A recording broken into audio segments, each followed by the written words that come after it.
Flamengo cambia de full uma acusação de negociar com o terreno, com o terreno comercial, com venda, para processo agora que não, correto, para processo com queijo de Marisol, lança recherche, tem instância que tem que determinar que não está assim, que a acusação que a está entregar.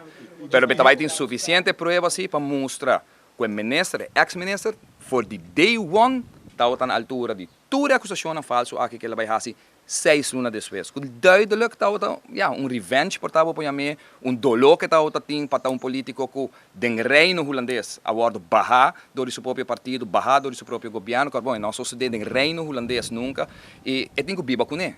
E a razão está duidelijk, e gente não pode confessar a Marisol Trump.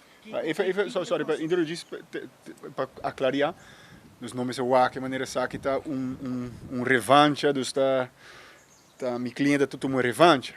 Leita exigir, se cidadão está conhecido de hecho castigável, ele tem obrigação de denunciar isso aqui.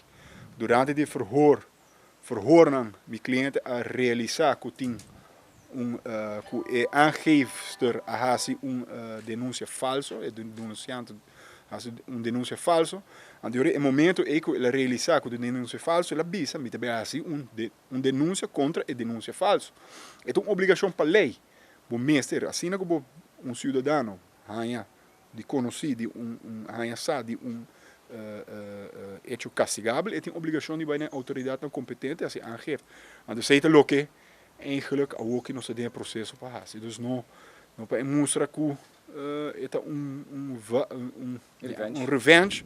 Então, com sua obrigação, é de verhoor na BCC também. Mas também assim aangeven, a pessoa está aqui não está correto.